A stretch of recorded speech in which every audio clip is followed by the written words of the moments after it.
Good evening. Welcome back to another episode of Fireside. We are running a little bit late. We're just having a couple of technical issues, but we're going to be joined by Bryan from Hero Craft Chili Sauce, which is a brand new supplier and a brand new producer to the group. So it'll be really interesting to speak to Bryan. And we'll also be dealing with a lovely session with Mr. Shawn Overthrow of Henry's Hot Sauce as well. So I can see that Bryan is in the lobby, just getting set up there. So hopefully, if he gives me the thumbs up, we're all good. You can hear me okay, Bryan? Perfect. Hello, we got there finally. Wow. Do you know what? This lockdown, I've done Zoom, I've done Messenger, we've done all the other tech. This is my first StreamYard, and I feel like my granddad right now trying to figure this out. So here we are. Nice to speak to you. And to you as well. So apologies, Alex is feeling a little unwell, so he's not joining us this evening. So you're stuck with me, sadly. That's all right. But yeah, it's absolutely fantastic to meet you, and really great to actually have a chat with you, because I know you're sort of fairly new to the scene, aren't you? So it'd be really good to find out about you and what you're doing. Yeah, we're brand new. We are the babies. We are even prepubescent chili makers. I don't know what the exact phrase would be, but we're giving it a go and we're having fun doing it. So that's the main thing, yeah. Fantastic. So the format of the show is basically, we'll just have a relatively relaxed, informal chat just about, to find out about you, background, a little bit about the company. So it's a really nice way for you to be able to connect to the chili community and sort of tell them about yourselves and get them interested. So I was going to kick off just to really find out. So I'm intrigued by the name Heroes Craft Chili Sauce. Where did that come from? Well, listen, this is going to sound perhaps more flamboyant than it should do for a chili sauce, but me and my brother we were trying to come up with a name. We were in Sri Lanka in a swimming pool discussing options for the name, and we've got a lot of connections with military, with fire service, with health service, with all this sort of stuff.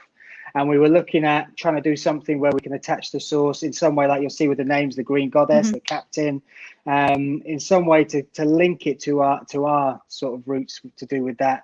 And then we were looking around, but we know heroes in all sorts of forms. So everyone can be a hero. You can help somebody with their shopping and make their day without even knowing. You can do all tiny little things which will boost you up. So we thought this thing of being a hero, anyone can be a hero. This is your sauce. You are the hero. And off the back of sort of sitting and spinning it around, that's where it came about. It's a great story, that as well. So Sri Lanka, were you traveling, holiday? Was it? Well, this is the stuff that we've got a very simple mix in our chili sauces, but our mix of what we do and how different we are as brothers is massive. So my brother was an airline pilot, so this is why we were in Sri Lanka. COVID meant that he got laid off, which was a big shock to us all. I know lots of people have got affected by that. My background is stand-up comedy, and I also do commentary for mixed martial arts, for cage fighting. So wow. So two very brothers in two different directions, yet the best of friends. And that's put us all over the world. So we've been very lucky to have these amazing trips and to do all these things. And one of them was the Sri Lanka trip. But with COVID, both of us, all of our work disappeared. So in one fell swoop, my diary emptied because comedy gigs stopped happening. Live events with any sort of audience that were viable for a promoter to put on stopped. My brother, who was based in Dubai, flying out there for Emirates, he wasn't sort of taking it for granted at all. He was very aware that maybe it's time to look at doing something different, but got 2,000 pilots in one day were let go from Emirates, and they gave them about 2.5 weeks, 3 weeks to figure out their stuff, pack their bags and get back to England with their families and start again. So we've had this amazing journey of bouncing around the globe, which has influenced a lot of our flavors and our cooking and our lives. And we suddenly found ourselves sat back in England, no work, no income, staring at each other. And Chris said the immortal words. He just went, I think it's time we introduce the world to the captain. So from that moment onwards, we kind of decided And it's what you want brothers to do, isn't it? When we're both sort of down and not, we were never negative. We were always positive. We're very positive people. I'm more positive than my brother. I'll let you know that right now. But we kind of thought, if we're in something, let's get out of it together. So that's one of the reasons we're doing this. That's fantastic. No, I think it's the whole thing, isn't it? There's the support and that you show, and it sounds like, you're both bringing sort of different aspects into the relationship that the two of you have, but you've got this one kind of common goal, which is to run your hot sauce business. Yeah, well, just to get it started. I mean, we've done it for years. We've made this sauce for must be 5, 6, 7 years. We've made this starting with the Captain. That was the first one. That's the one we started with, and we started making it, and we took it to barbecues, or we took it to dinner parties, or we did this, and it started with us just making 1 or 2 little jars here and there for ourselves, doing like a batch cook every few months or whatever, meeting up and doing that. And then people would go, we get a little message, can we have one of them? Can we try that? And then someone else went, well, that's a bit hot for me. I wish you did a milder one. So the Goddess then was born, the jalapeno blend. And then we met people, not like you, because I watched you eat a huge spoon, of the Kraken today, which that's my limit. Like, and I mean my limit. I love Scotch bonnets. I love the heat, the flavor, all about it. And you took it like a champ. This was like a huge spoon, bang, and it was very impressive what you did. But I'm not on that level of heat tolerance. We are, I think, as Alex said, we're probably a little bit broken. We do eat a lot of hot stuff, but again, it's that when we review, it's why we try to give sort of the 2 ratings, the kind of crazy chili person rating and. and Alex's normal people. But so we obviously, as you said, we've received the testing pots that you've sent us, and thank you so much for sending those out. It was a real pleasure to try those. So each of the sauces, like you're saying, so the Captain came first, then obviously Green Goddess, and then Kraken obviously steps it up quite a bit. But what was the inspiration behind Captain when you first started producing it? So this is the Captain. Let's do this properly, as if we're on some sort of program. There's the Captain. You'll notice it's served in a jar, so it's not your traditional pouring sauce.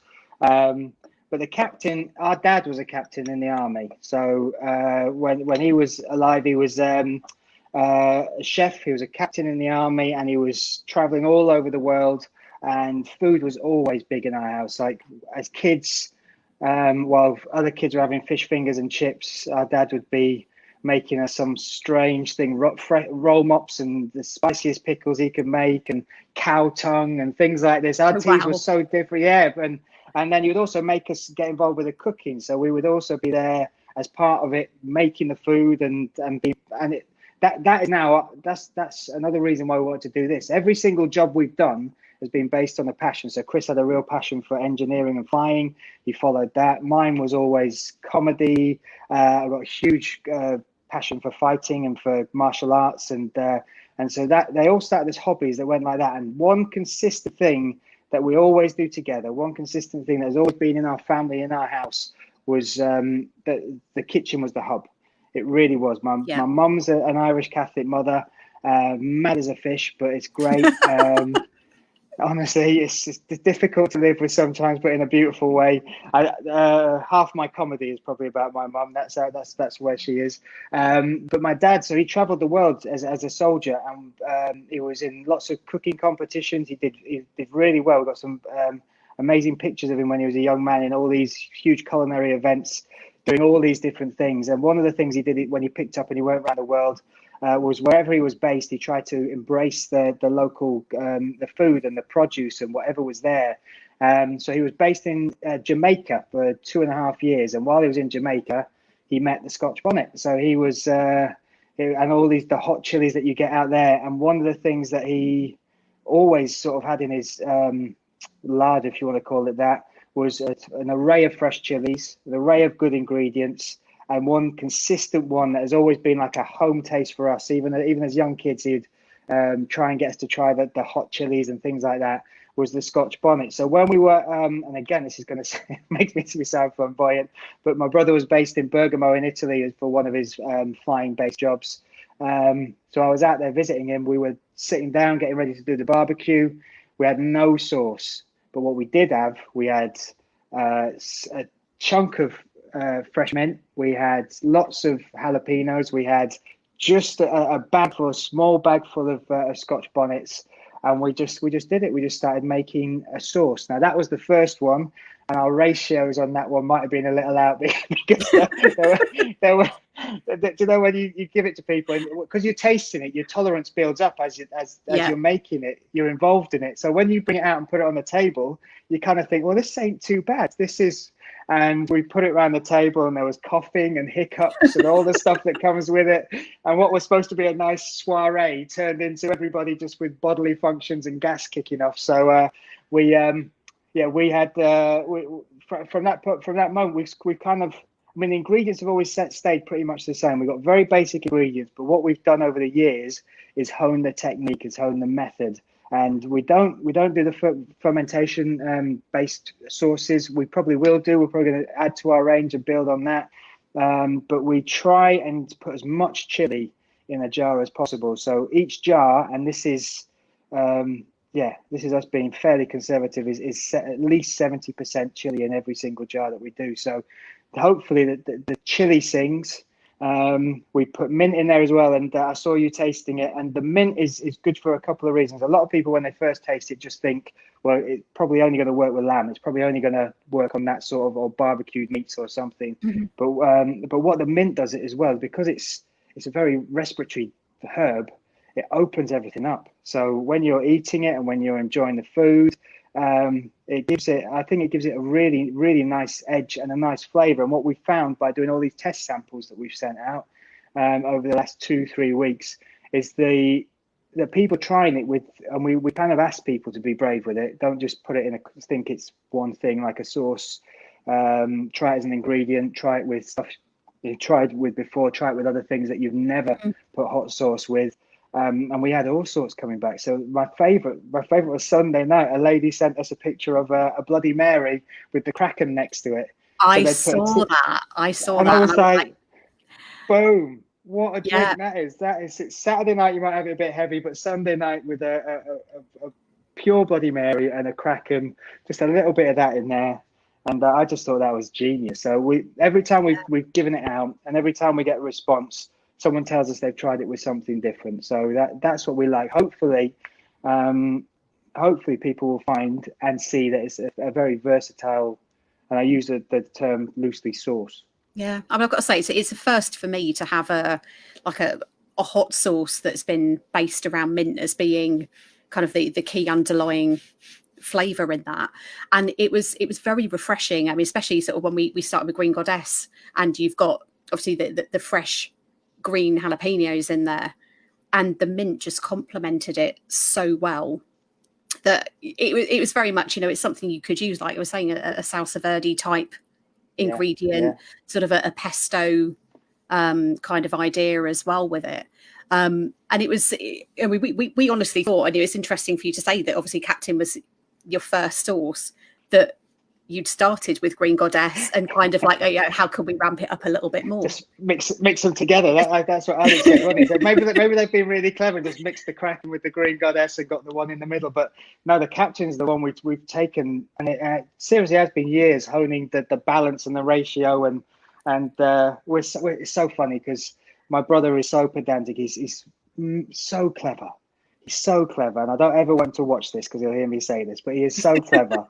But the problem with him being so clever is every detail matters, so he's even the mint leaves, we're picking them. We've got a huge stock of mint leaves, and we're picking them leaf by leaf, and he's measuring them out to the exact thing, and he's doing all this. But the Captain was the first, and the other two sprouted from it. So it was that conversation where we had the people that maybe weren't so into chili, or it was the baseline ones that saying maybe you could do something milder, and then we had some real Chilli-heads saying, do you reckon you're going to make it a hotter one? So we ordered I don't know if I'd say there's a shit ton of Scotch bonnets, and we just made an absolute massive vat of this this red lava, which is it's beautiful color though. I think you It's like the color. glorious, isn't it?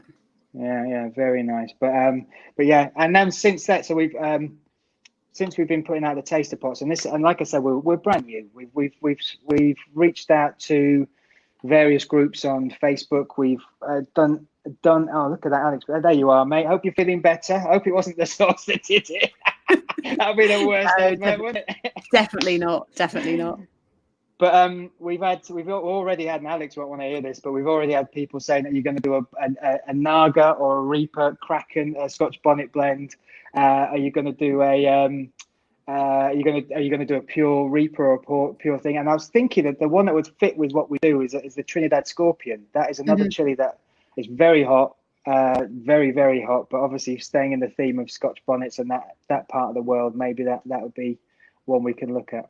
Could be an interesting next level thing. So yeah, we noticed obviously you've got the feedback form and the review form that you send out with your test pots. So you sort of mentioned a thought about looking into the ferments and stuff like that. So, what are your plans? Is there anything simmering on the back burner? Totally. And again, it's following our roots. We always make pickles. We always make a batch of really hot pickles every year, and that's another one that we enjoy putting on the table with the cheese boards around Christmas, around New Year. So they will definitely come. Okay. Thank you, mate. They will definitely come. Piccalillis, chutneys as well. And then also because we're cooks, we class ourselves as we're not chefs. We are very much into experimenting in the kitchen. We try stuff. My brother is a fantastic cook as well. He's and again, it comes down to that pedantic stuff of his recipes and how he puts stuff together. So we're looking at possibly maybe doing stuff based on pastes that you could use for ingredients or bases of sauces or things like that. So this is the beginning. This is us putting our toes in the water. This is us sort of taking a chance on each other, putting some effort, some money, some love behind something.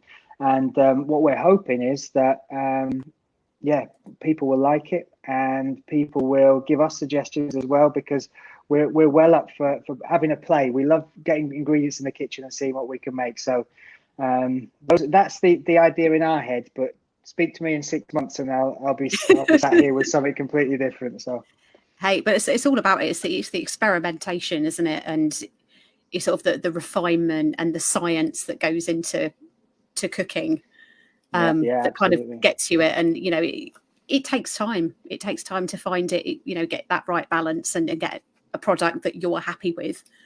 But they nailed it so far. So what about sort of next year then? So if you're thinking about expanding your range, are you planning to get out into the sort of the local market and festival scene? Yeah, without a doubt. That was on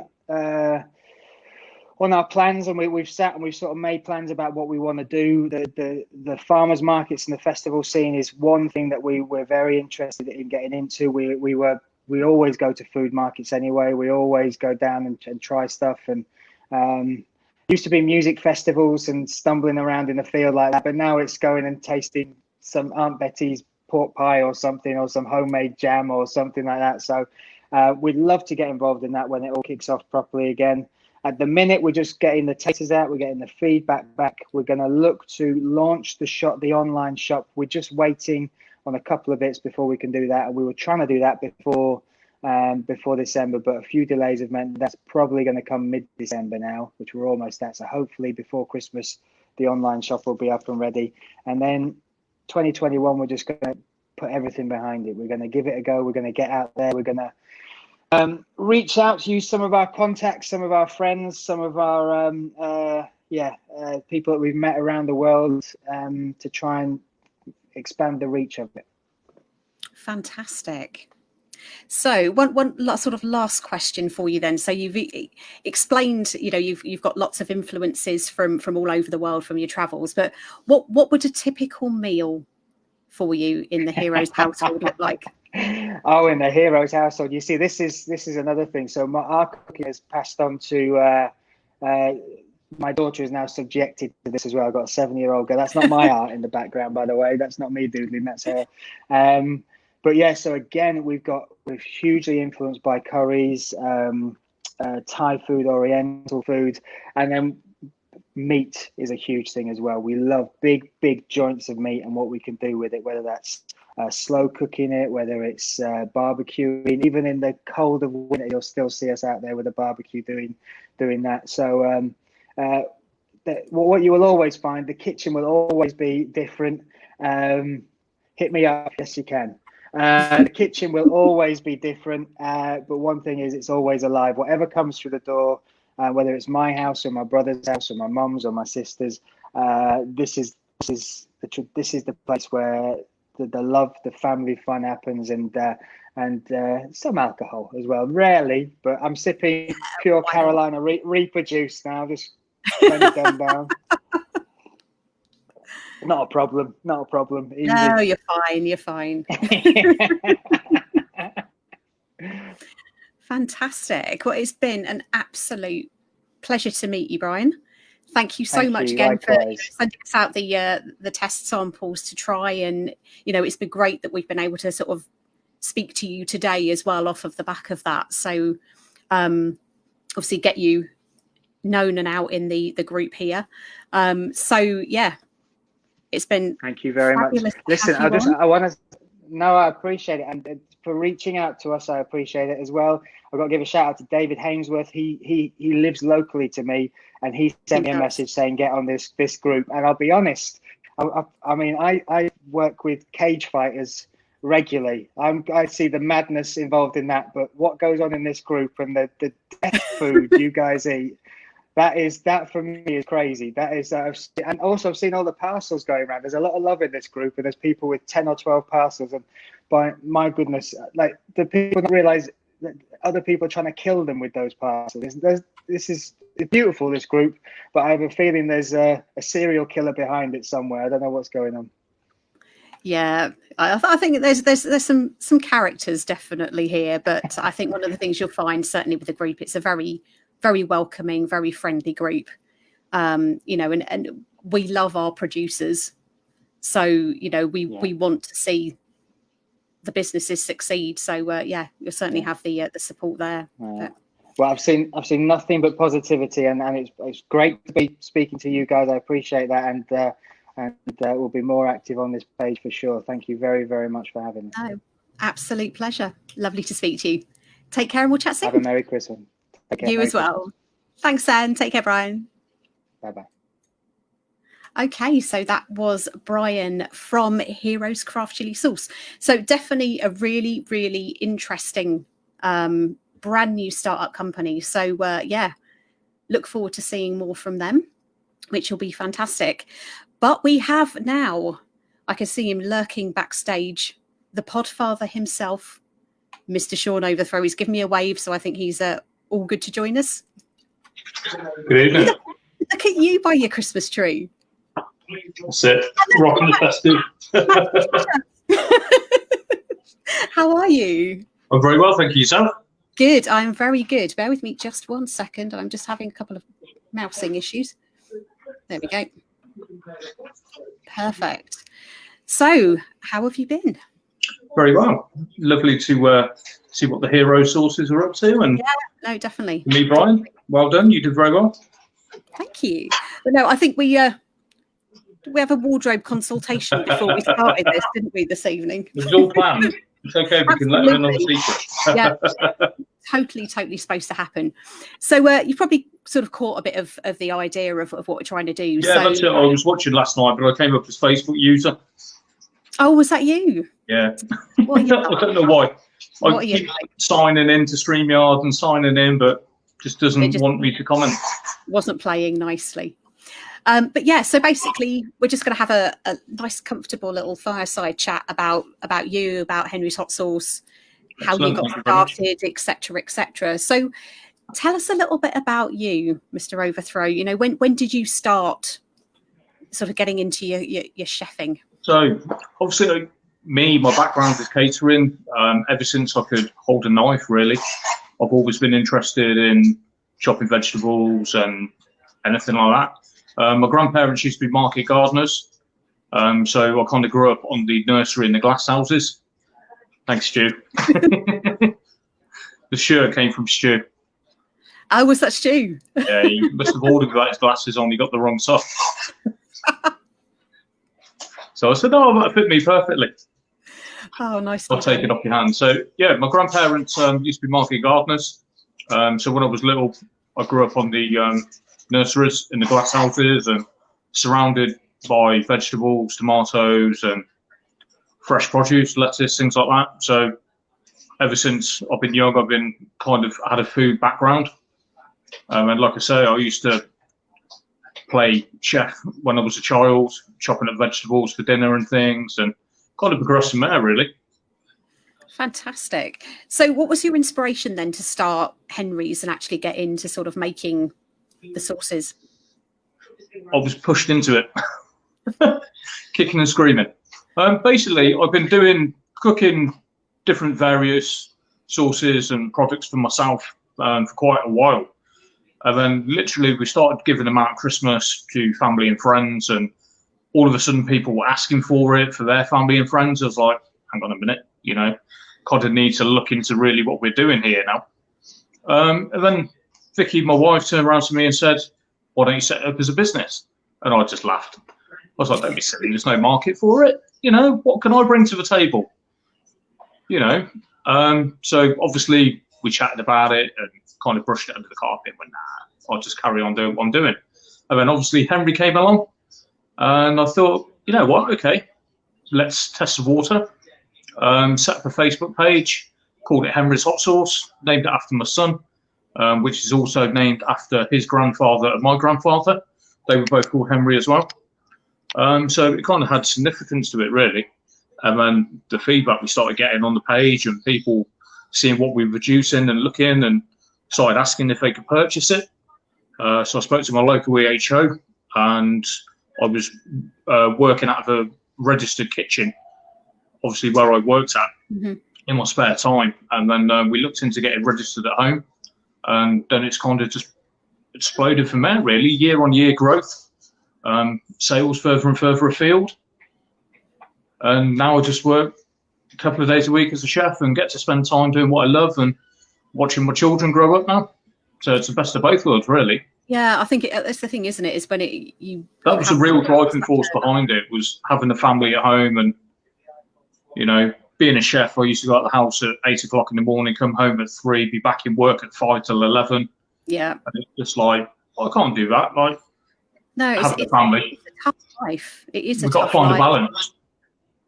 No, I think it gives you kind of the ideal opportunity to do that. Well, definitely, I'm still, I went into freelance chefing, so I was dictating the hours I could work around doing the food festivals and things like that. Because whereas before it used to be, right, okay, I can go set up a stall in the morning till 12, shoot back off, go and do someone's wedding, do all the wedding food into the evening, and then have to go back the next day, collect all the stock and just roping family members into looking after the stall for me, really.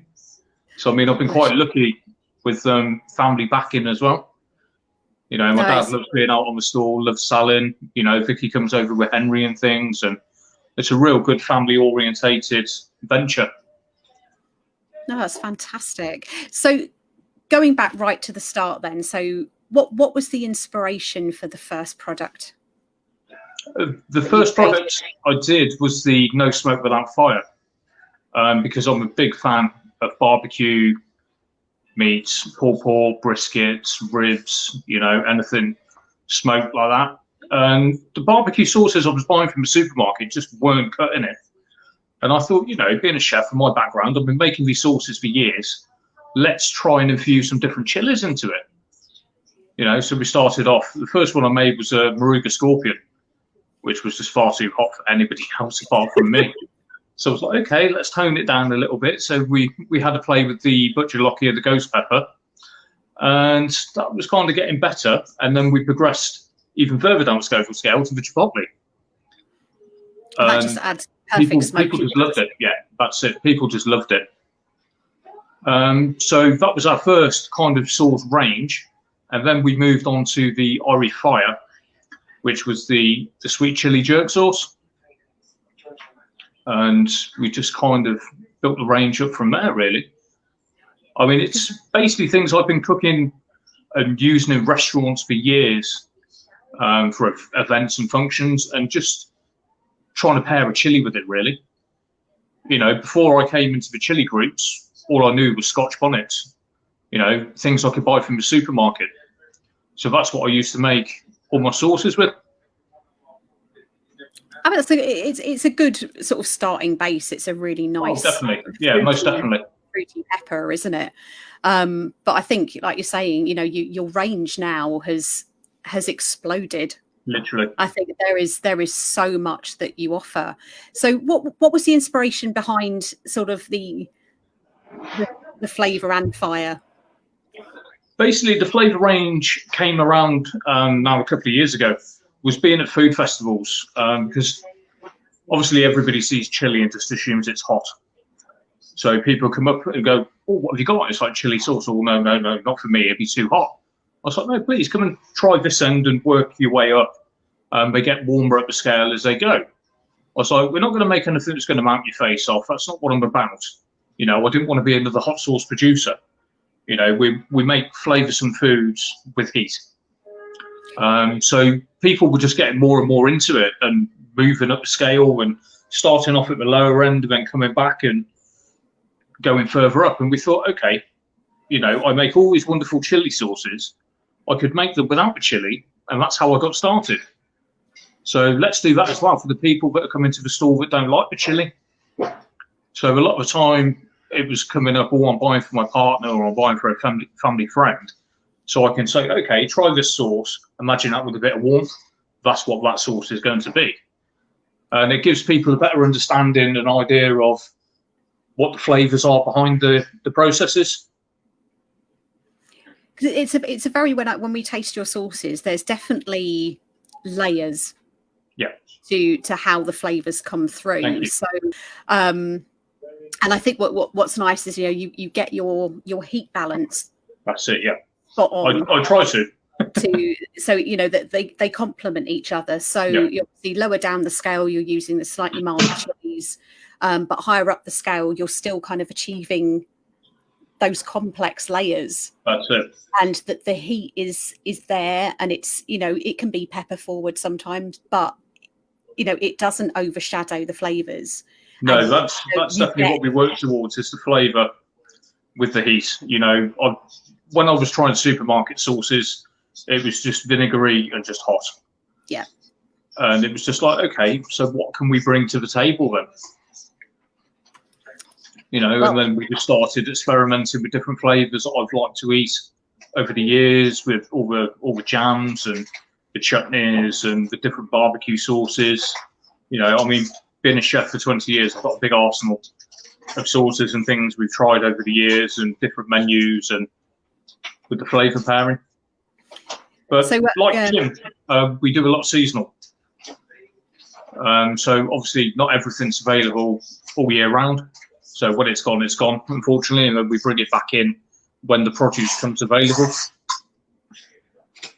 So I mean, that's why we have an extensive range as well.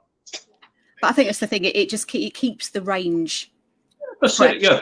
Like I said, I mean, we don't stock everything at the same time.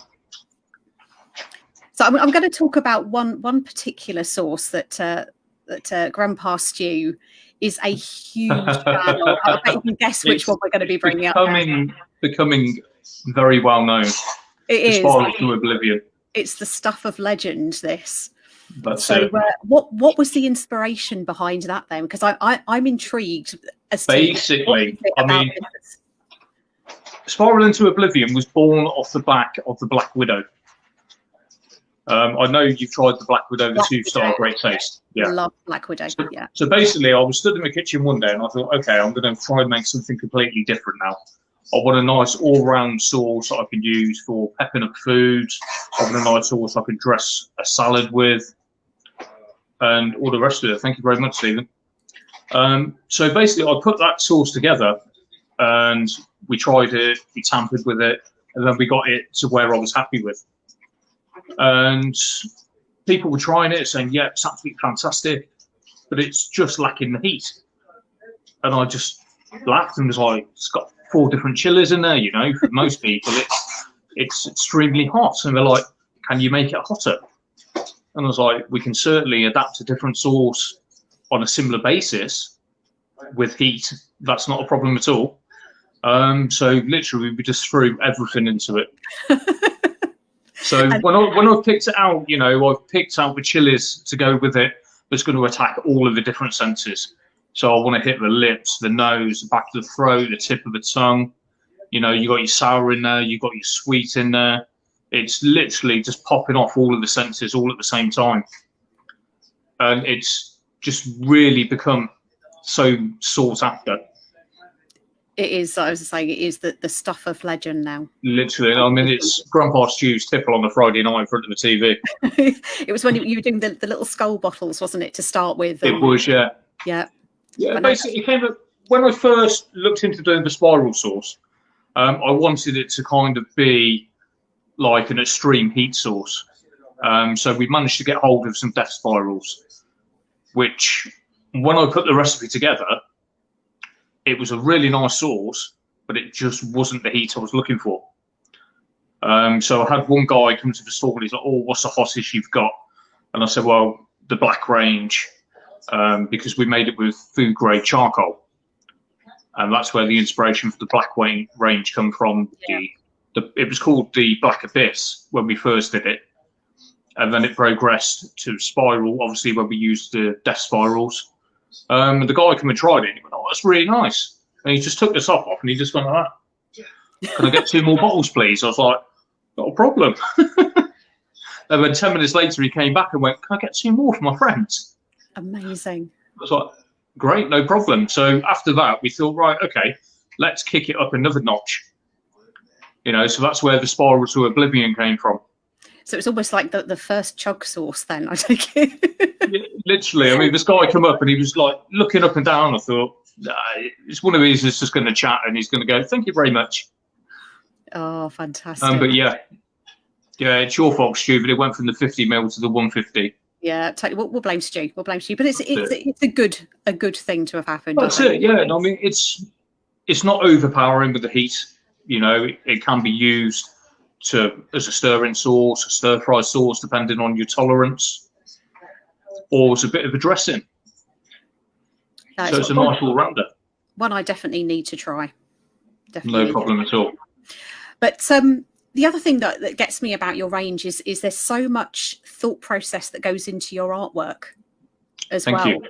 So what's the story behind it? Like I say, I mean, basically, when I first started, obviously, you can probably see I was a bit of a tattoo artist back in the day.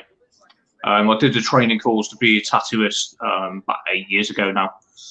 And then, unfortunately, that never took off. That was my route out of getting out of the kitchens. But the person who was training me had a motorbike accident and he sold at the shop. So I still had all my flash artwork. So I used to play around with designs from flash I'd seen. And kind of the names kind of tried to correspond with the pictures of what I wanted. So like the fiery tomato ketchup, we had a flaming tomato. Little things like that. But the trouble is, because it was like done by myself on cameras and stuff, I wasn't very technical. The imagery wasn't great. And then as we've been getting more and more well known for our products and moving kind of from a hobby to a business, we thought, right, okay, we've got to actually put some thought process now into our artwork, you know, because we're starting to stock a few shops. You know, the artwork isn't matching the flavour of the sauce anymore. Whereas people come to the store and go, oh, yeah, that's pretty cool, that. What's the story behind that? And you can tell people when they look at it and go, okay, bottle looks a bit crap, but I'm sure the sauce is okay. We'll take a punt on it. So we've kind of moved forward, upgraded from our original artwork to where we are now. It's been sort of a really big change. I know there's a kind of a real sort of nod towards Pulp Fiction with some of the Yeah, I mean, friends of mine, Rosie and Amy, absolutely fantastic girls that modelled for those. So that was going to be a limited edition run for this year, because I'm absolutely big fan of Pulp Fiction, and like I say, they look great on the labels. It does look fantastic. So basically, it started off. I'm sure you're familiar with the film. Very, yes. So the $5 shake, when they're sat in the cafe, they're like, "Oh, what's so great about a $5 shake? You know, it must be special for." And they're like, "Oh, it's got bourbon in it." So I was like, "Okay, you know, I've got a pretty special barbecue sauce here. Let's bring out the Jack Daniel's barbecue sauce that has been so fantastic throughout the summers and barbecues and functions, and see what the general consensus of it is." And then from that, obviously, we moved up the scale. Okay, we can't just make one barbecue sauce. Let's do it in every heat range, so we can tickle everybody's taste buds. So it was just taking quotes from the film and breaking them down into the sauces. So we've got the chipotle smoky barbecue, then you've got the habanero, you've got the naga, and then you've got the I Say Goddamn, which is the mixture of the different chilies, just to keep everybody happy. Oh, I think it certainly does, doesn't it? Because like you said, you know, you're giving everybody the opportunity at every level to try it.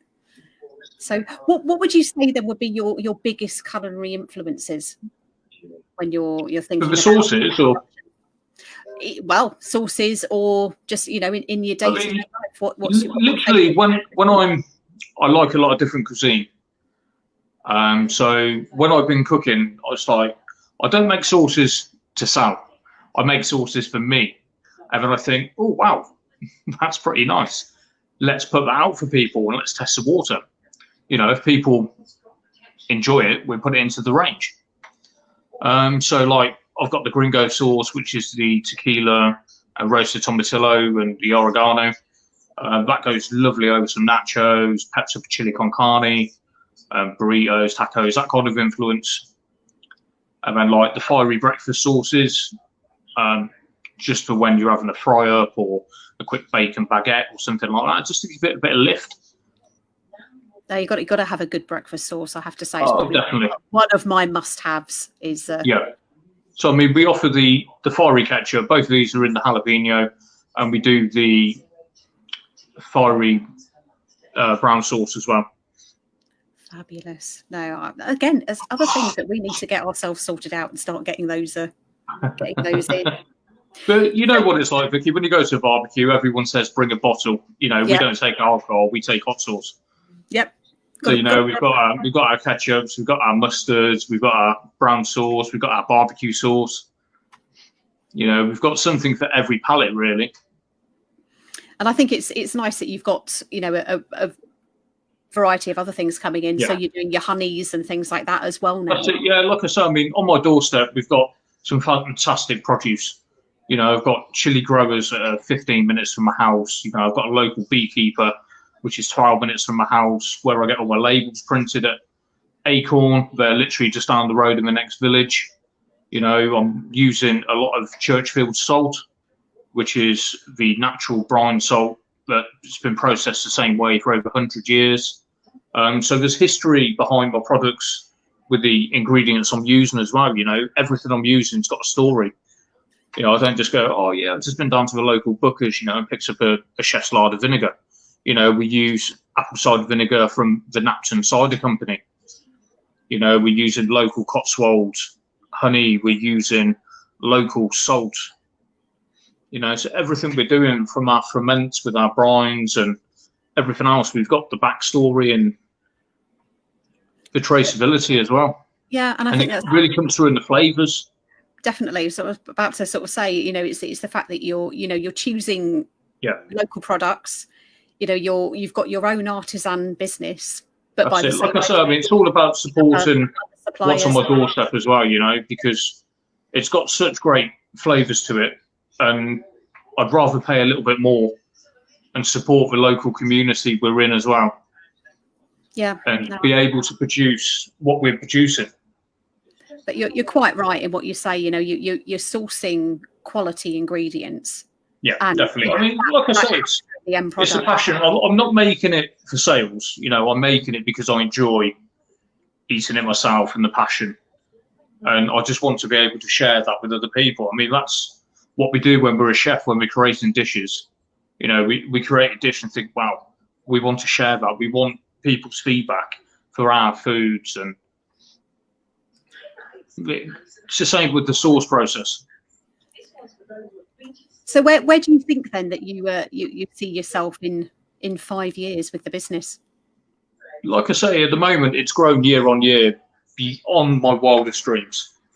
You know, when we first set up, we got invited to do a local, it was called the River Festival. And they're like, oh, you need a gazebo. And I'm like, gazebo? Oh, okay. So, you know, you got on Amazon, we ordered a £20 gazebo, went there in the morning, set it all up, put my little stall up with my produce. By midday, we'd sold out. And it's just like, wow, okay. The winds were up, you know, people stood on either end of the gazebo, and I thought, okay, if we're going to do this, we need to invest in a proper gazebo. So I thought, yeah, a couple of years down the line, you know, we might be there. And then after a couple of months, we bought the gazebo, and we were getting invited to more and more kind of events, and it gave us more of that professional look and the edge. But yeah, I mean, we started from the bottom. You know, we used to do a local church group, and I had one of the parishioners, I mean, she must have been in her 90s, bless her, and she come up to the stall and she said to me, what's the hottest thing you've got then, young man? And I was like, oh, I've got this Carolina Reaper ketchup, but you know, it's extreme heat. And she went, good, the hotter the better. And I was like, trying to talk her out of it, why don't you try this? And she's like, no, I want the hottest one you've got. And we saw her the next month, and she came up to me, she went, you're that chili boy, aren't you? I was like, yes, was everything okay? Did you like it? She went, I loved it. I couldn't wait for you to come back. Wow. And she literally just kept on buying and buying. And, you know, we used to do that once a month in one of the Methodist churches in one of the local villages. And I used to go there till midday, and then I used to have to go off to work in the afternoon for 1 o'clock. But it was somewhere we could nip in, sell a few bits and nip out. And yeah, she was like, started off to be my biggest fan, bless her. That's fantastic. But that really opened my eyes, you know. It's like people of all walks of life, you know, that were enjoying spice. And I think that's the thing, isn't it? Is that, you know, you think it is actually quite small. Like I say, I thought it was quite a niche market. Yeah. But once I joined the groups and I started to see people, and it's like, oh, I didn't know you like chili. And it just kind of like brings everybody together from all class and walks of life. And that's the thing, united through one. Does it? No, but I mean, look at what we've achieved over the last 3 weeks. You know, the community spirit behind the community and things, and it's just absolutely fantastic what we can do when we get together. And yourself and Alex putting on all the festivals for us, and you know, it's just brilliant, really. No, I think it's a very supportive community, and oh, definitely. Like you were saying, you know, we love what you produce. You know, we want more of it. So yeah, definitely. Bring it on. So one kind of final question for you then. So when you have free time, assuming that you actually get some free time, what is it that you like to do to kick back and relax? To be honest, when I'm not in the kitchen, I'm usually up the woods with Henry.